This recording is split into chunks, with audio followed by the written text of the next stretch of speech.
Good morning once again. We are here at the Pop and Wrestling Podcast when we talk wrestling, pop culture, and life in general.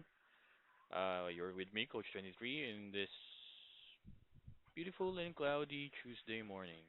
I have to look at the outside the window to see to check the weather. Remember, I did laundry yesterday, so that's the reason why. So yeah, Monday Night Raw happened a few minutes ago. They emanated from actually it's a first ever show I believe that they did in Saudi Arabia in terms of Monday Night Raw. Back then, in the late '90s, they did like shows that they taped. It was house shows, but they did it Kuwait or somewhere in the Middle East, and they just present it as a show on Raw. But this time, it's really a Monday Night Raw program. So interesting things that happened. It didn't really look a glorified house show that they claim that Saudi shows have. Um, it is a Monday Night Raw. Storylines were developing, feuds were starting. Yeah. Uh, Total of four matches. So the show opened with the new Crown Jewel champion for 2024, Liv Morgan, along with Dirty Dominic Mysterio and Raquel Rodriguez.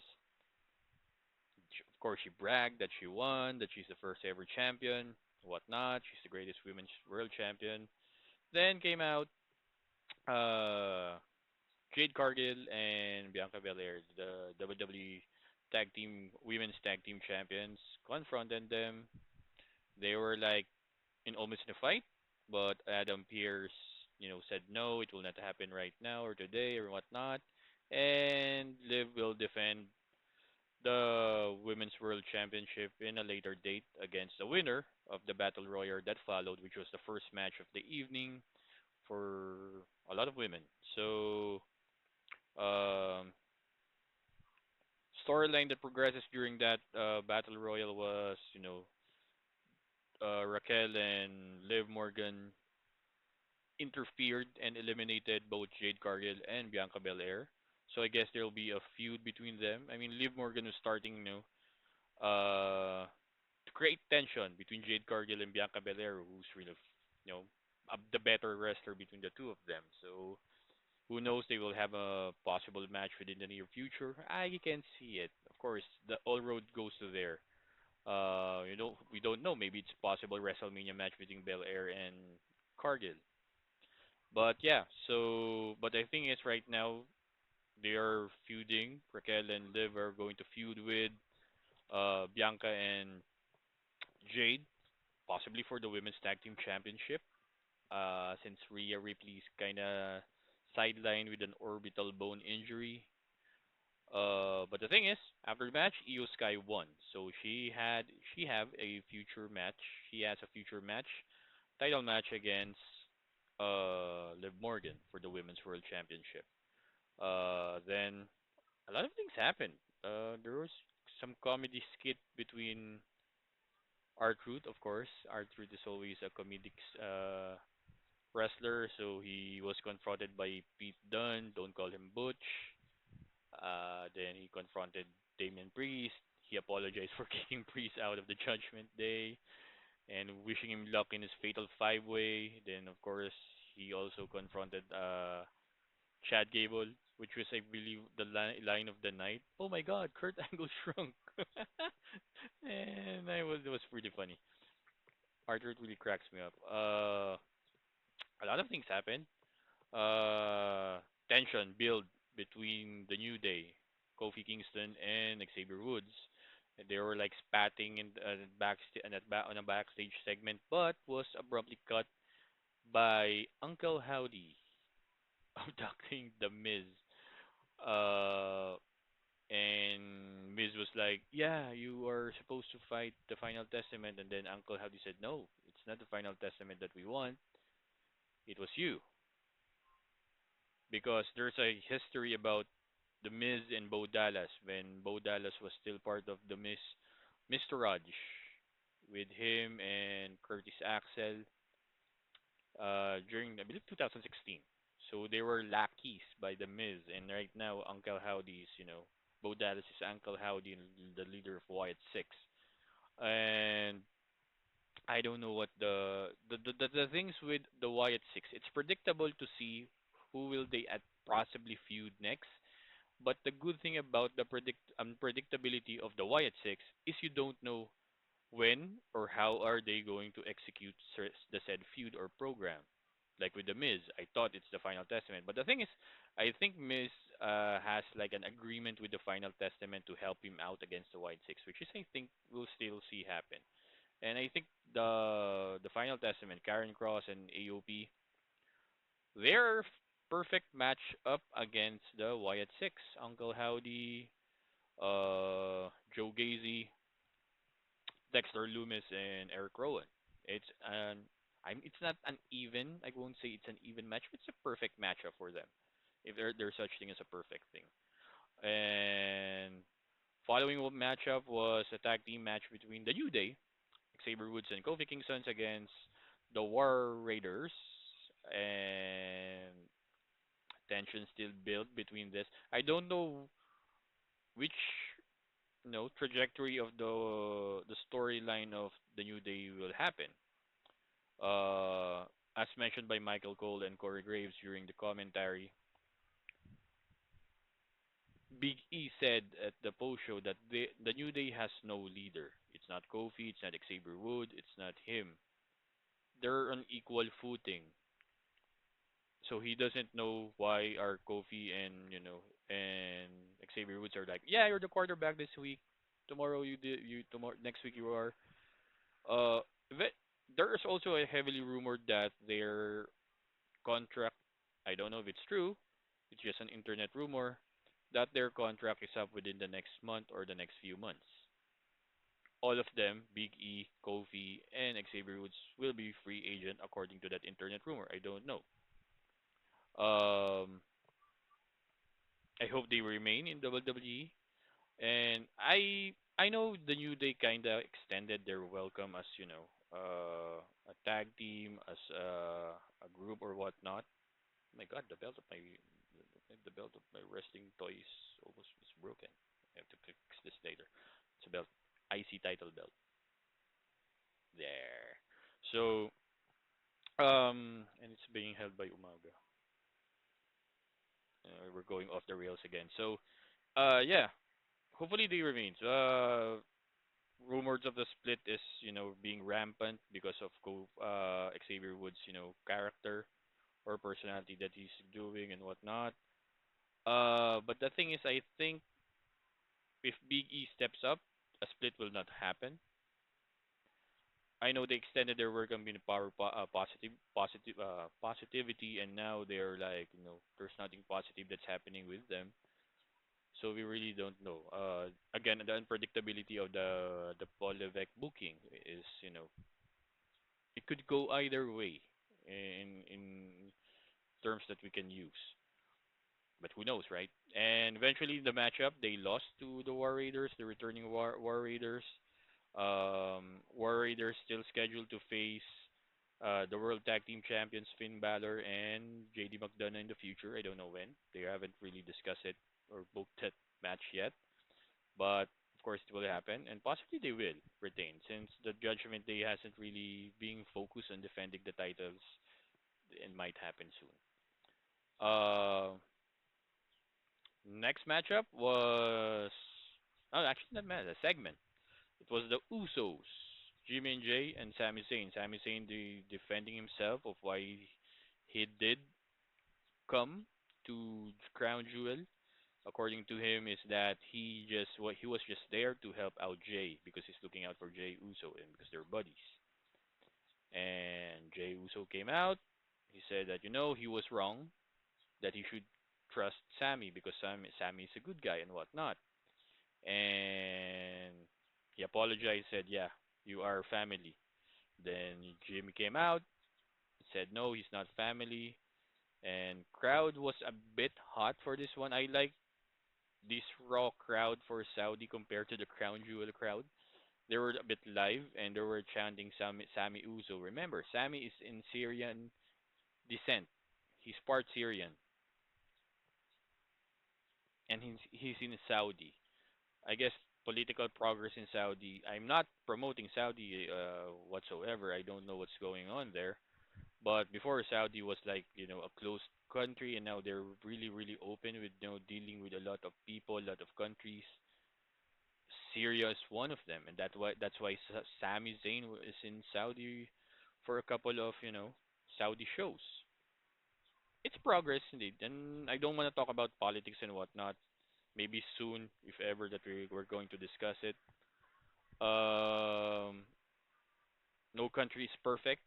No country is really, really clean or very clean for that matter. There's that dark secret, that dark, dirty, dark secret between countries and among countries. We don't know what's going on really. So afterwards, yeah, Jay's one request to Sammy is for him to show up this coming Friday or Saturday here in Manila for SmackDown because he said, for Jay's words, he doesn't see Jimmy or Jay Uso. They're seeing Sammy Uso as well. Well, predictability wise, yeah, of course, Sammy will definitely um show up this Friday, Saturday here in Manila for SmackDown. It's easier because there's only like 3 weeks before Survivor Series this November 30th. Um, so I believe that the storyline of the Bloodline will, jump from Raw and SmackDown for the next 3 weeks. So yeah, it's interesting still, and this is really, a good thing about the booking for the Bloodline. Then next up, singles matchup between Chad Gable and Dragon Lee. Interesting matchup.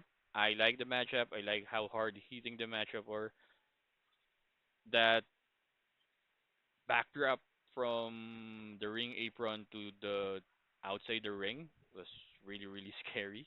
Um, Interference game from Ivy Lee. I'm sorry, Ivy Nile and Selena Vega since they were in the respective group. Rey Mysterio came out. He was the difference maker.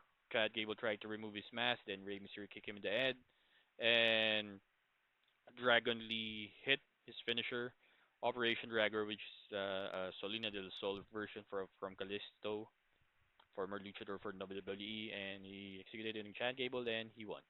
That's it. But it was a great match, hard hitting. But I was like, am I watching an AEW show because or an indie show because they were like hitting German suplexes and no one was selling. But I guess it's part of their match. Yeah. So a German suplex should hurt. I believe that. Uh, but yeah, it was an interesting match and it was a great matchup for both. Then of course the main event of the evening, the Fatal Four Way match to determine the number one contendership for Gunter's World Heavyweight Championship. So it was Damian Priest versus Dominic Mysterio versus Sheamus and versus Seth freaking Rollins. And great fatal four-way match. It's a weird, you know, dichotomy or matchup because you have three baby faces in Seth, Damian Priest, and Sheamus with one heel, which is Dominic Mysterio.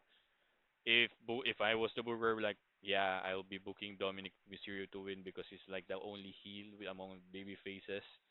But before the matchup, there was a backstage interview uh, with Ludwig Kaiser and Gunther.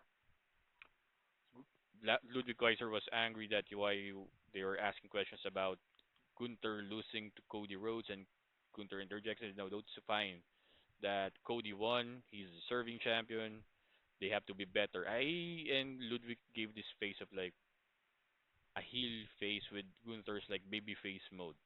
I don't know if they're going to make Gunther a baby face. I still think he's a better heel or even like a better uh tweener for the matchup for everyone because like I said, he's like the Samoa Joe of this generation of being like hard hitting and being that. Uh I don't I can see him as a baby face, but not really like a full blown baby face. I don't know. It's a weird interview, but he's showing like this vulnerability that like I lost and I don't know what to do. But he's still the champion. He's the world champion. I don't know. So, like I said, an interesting fatal four-way matchup as well. Hard hitting, great storytelling.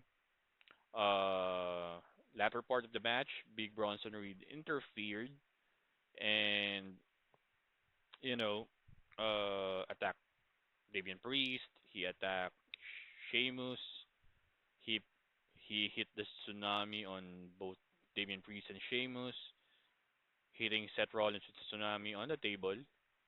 Uh, Dominic Mysterio thought he was going to win, which is the part of the great storytelling. And at the end of the match, when he was about to execute a high fly or high risk move on Damian Priest reached him for a South of Haven, and Damian Priest won. And he's now the number one contender for the World Heavyweight Championship. And Gunther came out. They had the stare down. No punches were thrown. And that's where the program ended. Wow, we finished the Raw review in 16 minutes. It's so fast. It's either I talk so fast or, this is, I guess, the 2 hour programming of Raw. It is an interesting Raw. Like I said, the crowd was hot. This is my personal reviewer opinion. Crowd was hot. Crowd was alive compared to Crown Jewel. Sammy was basically the star of the night based on the chance that they gave Sammy. So I don't know if they're going to do this more often. That when they're going to Saudi, they're going to tape a SmackDown or a Raw there to show the following days or when Raw or whenever Raw is there. Another interesting thing is that the road to WrestleMania for March, most Raw and SmackDown are international, being produced internationally. So in Barcelona, in Italy, England, Scotland, they're going to show Raw there, and this will be Raw on Netflix next year. So interesting thing. They're really the thing is that's the thing. When I think I mentioned this a couple of weeks ago, or maybe on the chat room for this, the reason that Netflix purchased or has merged with Raw, especially Raw for US and Raw WWE International, is they really want to get that international audience. I know Netflix is already big outside the USA, but they want to be bigger, and WWE has a global reach. UFC has a global reach as well, although they're not partnered with that. TKO is partnered with anyone. But WWE has a global reach that everyone know who Hulk Hogan is. Everyone knows outside the US who Stone Cold Steve Austin is. Roman Reigns, John Cena, Undertaker. They know. Here in the Philippines, we're big, big audience. Just like we don't really just want to spend that much. Um, I believe the last uh time that WWE was here in Manila was I believe 2019 or 2018 when SmackDown came here for a live tour. I wasn't able to see it. Tickets are expensive, and if you're a father of four and you're still living paycheck to paycheck, I will not watch it. I guess if I won the lottery, probably I would, probably definitely. But it's part of my bucket list. I even told my wife that part of my bucket list is watch a WrestleMania live at ringside. Will it happen? I don't know. Here's hoping, here's wishing. I don't know. Hopefully, yeah. But yeah, uh, Philippines is a good market for them, but we are not really a big market compared to a Japan, a Singapore, a Thailand, in terms of uh, producing WWE shows. I don't think that we ever even have a sellout this decade, this side of the century. During the 90s, I believe Araneta Coliseum was selling out WWE shows. The time of Bret Hart, Yokozuna, Undertaker, Shawn Michaels, Fraser, Ramon Diesel. They were doing it. They were selling Araneta Coliseum, where Thrill of Manila happens for the U.S. folks, or international folks happened. They were selling out, but nowadays, side of the century, we don't really. We're big in watching on streaming sites or in cable TV for WWE. Some of us even buy like merchandise, like T-shirts and whatnot, toys, action figures, merchandise like belts and whatnot. But as far as watching that ticket, I believe 10,000 pesos, which is like my math is bad. So let's say 200, 300, no, $200.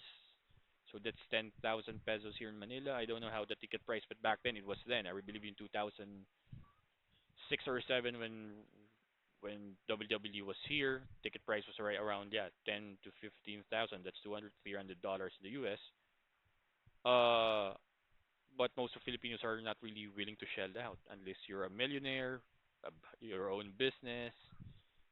Yeah. But in terms of merchandise, in terms of viewership like this, like watching at, Blast TV, Tap Sports, Disney Plus, we are big on watching this here on these platforms. Um, yeah, we don't know. Business of WWE is good. That's the one thing I can say compared to other companies, and a lot of factors happening there. Uh, so let's give this a 30-minute, segment. So a lot of news as well. Motor City Machine Guns are the SmackDown or WWE Tag Team Champions. There's this also another internet rumor or news that Jacob Fatu scam a local non-profit organization in the U.S. Not this year, not last year, I believe 2 years ago. He was supposed to show up in a wrestling event, independent wrestling event, but he told the organizers that he wasn't able, he can't show, and then the organization, the NGO said, sure, that's fine. It's just refund the money that we paid you, like $2,700 or something, $2,700 US folks, and I believe he hasn't returned the money yet. That's the rumor. So they're like, yeah, Triple H hired the scammer. I think with Jacob Fatu's contract right now, I think he just gave it double. I don't know what his plan is. But yeah, hopefully this is just like, the minor setback. Because tribalism in wrestling is weird. Um, am I a tribalist? I can say it's like I said. I don't hate AEW. I like AEW to succeed as a wrestling company. I like them to have better storylines because they have the tools, they have the money, they have the people. It's just their execution as for wrestling is really really weird. I'm not saying it's wrong. I'm not saying it's right. It's weird for my in my eyes. Like I said, being a fan for almost 40 years or 4 decades, it's weird. And hopefully they get better. And most tribalists that hate that likes AEW will bash WWE. You hate Triple H hates people of color, and because people Triple H said he doesn't see color in terms of talent, he sees talent. That's it. He can see if the person is talented or not. And sometimes Triple H was right. Most of the time, a few times he is wrong or he was wrong. So, but the thing is, he's in his job for to look for those talent and make them sure that they help the business of WWE and not just hired someone, pay someone, and be do this. So, yeah, and also another big storyline last week was the releasing of three talents, main roster talents: Tegan Knox, Indy Hartwell, and Baron Corbin. Baron Corbin was actually good in my eyes. He's a good heel. He became a babyface in NXT when he teamed up with Braun Breaker and they had the tag team title run. Always see Baron Corbin as a better heel, a better bad guy. But my favorite version of him was the sad Corbin. The one who was like mustard in his shirt and whatnot. Poor Corbin. I really love that guy in that character, but when he was let go, I believe, you know, according to them, creative doesn't have anything to do for the three of them. I disagree in a way because Indy Hartwell was about coming out of having like good storyline because on SmackDown she was partnered with Candice LeRae, and they were like, I of course people will say they have like similar story with Liv and Raquel, with Liv being the smaller wrestler to Raquel's bodyguard ish or bigger wrestler, and same with Candice and Indy. But I think it will work. It could have worked for them. So I don't know how the story for Candice LeRae, since she was featured for the last 2 or 3 weeks now on SmackDown. Where does she go, right? It's weird, but yeah. But the thing is, in the wrestling business, everyone knows. I made even a joke in one of the wrestling pages or wrestling boards that I make fun of them. Like I said, for us from a certain booker, ooh, new toys, because he can hire those people, and hopefully he could. But the thing is, AEW is overstacked of talents that they don't even know what to do with most of them. For example, I guess I can say this in my review this coming Friday or third for the Dynamite review, that you know uh the BCC, John Moxley's group, are feuding with mid carders instead of like main event talents, and John Moxley is the current champion, current world champion. So I don't know what's happening with AEW. Said the execution is way off compared to like their first or second year. But yeah, so yeah, that's it. That's for the wrestling and Raw review for today. Now, I haven't really discussed a lot of pop culture during this podcast. Let me just open up my son's. He's watching Miss Rachel now. He likes Miss Rachel. Uh, so we haven't really talked about pop culture, and I guess right now, like I said, I'm a big comic book fan, big movie fan, collect action figures, graphic novels, comic books, and whatnot. Um, TV shows that really, excites me are like comic book shows, superhero movies, superhero TV shows.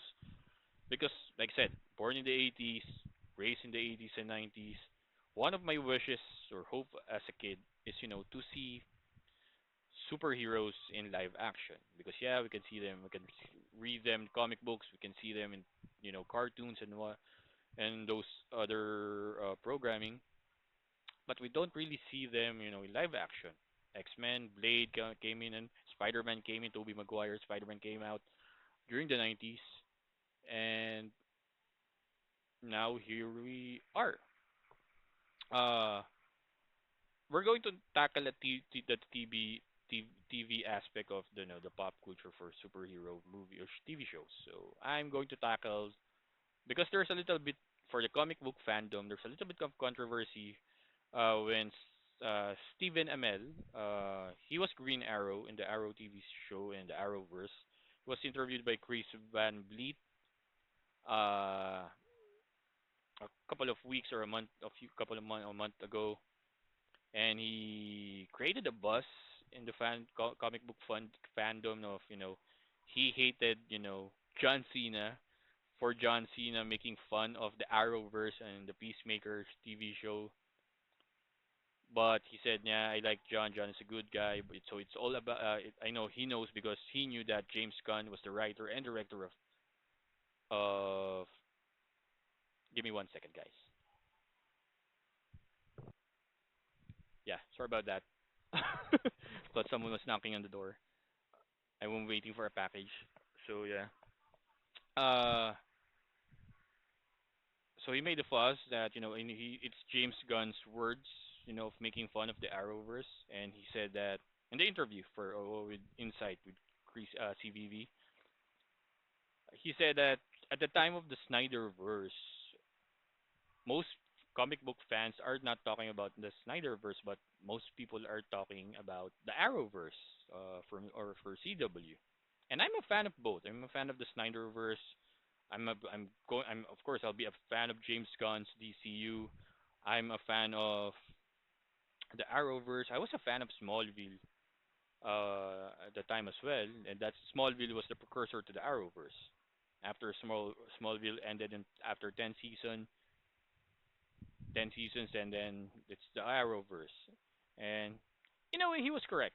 Most people are talking about Arrowverse because it was him, it was the Flash, Grant Gustin's the Flash, Supergirl, Melissa Benoist for Supergirl, Black Lightning, Legends of Tomorrow. Those were the TV shows of the Arrowverse, and they were really really good. For me, like I said, being a fan, um, compared to Smallville, 'cause Smallville doesn't. I think maybe have like one or two weak seasons. Arrowverse, Green Arrow or the Arrow TV show has like a lot. Maybe half of the show were good, half of the seasons are good, were really really good, and half were not that good. Flash was the same, Supergirl was the same, Legends of Tomorrow was the same, Black Lightning, Batwoman. So he made the fuss because the thing is, if you're going to be a comic book fan, it's fine to have like competition, especially even within the company. That's why the wrestling has competition. Even with DC Comics, you want the movie to be better than the TV show, and for the TV shows or the TV side of the programming, you want to be better than the movies. And there were times that yes, some were better. There were like storylines. Yeah, Snyderverse were are quite polarizing. People hated Superman because Superman was boring, according to them. For me, I find Henry Cavill Superman good. I like Man of Steel of all the Snyderverse movies because it's the Superman that I've read from the comics that really bashing buildings, fighting against Doomsday or Zod or whoever strong opponents. It's like Dragon Ball Z when you watch Dragon Ball, they're destroying like buildings, they're destroying like mountains. Those are the things that I was like looking for a Superman. Arrowverse was good. Green Arrow was good. Actually Arrow was my favorite among the Arrowverse shows because he's grounded. I like more grounded characters. It's fine. Superman is the greatest superhero of all time. I agree. But I like grounded characters because it's I guess they're relatable in some or like it's like if I have this I can be that mindset. I guess for the superheroes, the powered superhero as well. But yeah, Green Arrow is a great superhero. He was like the Batman. He was like the Batman without being Batman in the Arrowverse. So the thing is, the reason I added this pop culture because the Arrowverse is in its last legs right now. The last remaining program for the Arrowverse is Superman and Lois, and it's their last season. So after I don't know what episode 10, after episode 10 of Superman and Lois or whatever episode they signed up to or for, it's the end of the Arrowverse as we know it. So CW will just have the programming that they have. I know they have great programming as well back then. I haven't seen Supernatural. I haven't seen an episode of Supernatural, and most of my co-admins in wrestling Worldwide Wrestling Society they like Supernatural. I haven't seen an episode yet. They said that Jeffrey Dean Morgan was there, and I researched he was there. I like Negan. I love Negan. I like Jeffrey Dean Morgan as an actor. Maybe I'll try it one time because in I have a Prime Video subscription and Supernatural, all 15 seasons of Supernatural there. Maybe I'll try it once, maybe in the near future. But yeah, after this, Arrowverse is gone. The DC TV programming for CW and whatnot are gone. Of course, right now they still have the Penguin, which is under Matt Reeves' Elseworld Batman. I haven't seen an episode. I have it on my phone. I have it on my HBO Go, and people are saying it's good. It's really good. It's one of the best comic book TV shows ever, and that's high praise. And I haven't seen an episode. I Episode 8, I believe, will come out this Sunday or no Monday here in Manila, Sunday in the States.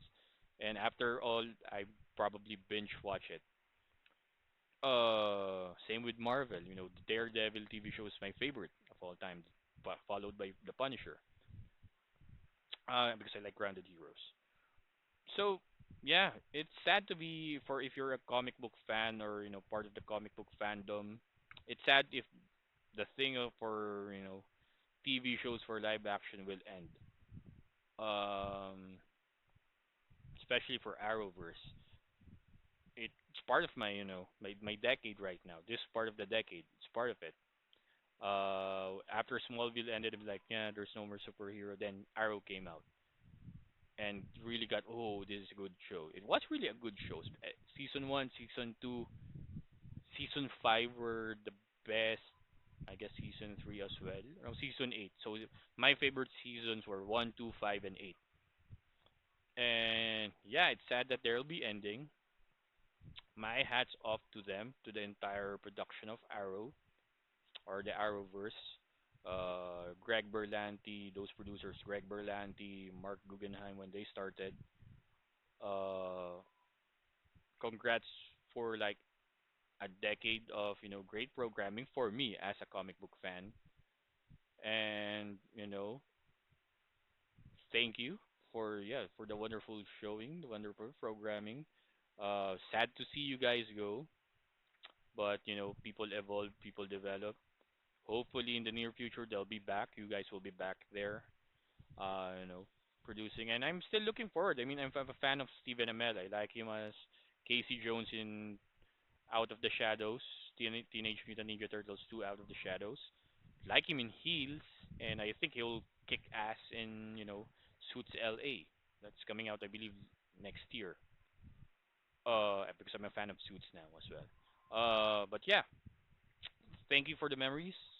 You know, Grant Gustin, Stephen Amell, Melissa Benoist, Katie Lotz, Wentworth Miller, my favorite villain as Captain Cold, Dominic Purcell as Heatwave,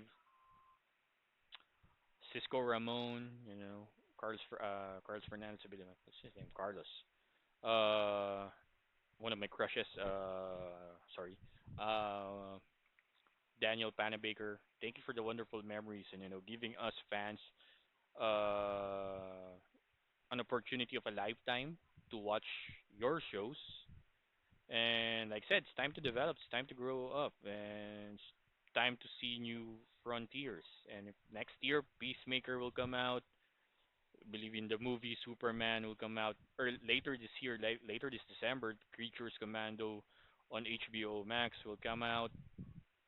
So sad to see you go, but thank you very much for the wonderful memories and wonderful things that you have shown us and given us fans. We really appreciate it. On behalf of comic book fans out there, we thank you, we salute you, we love you, and hope you to see you guys soon.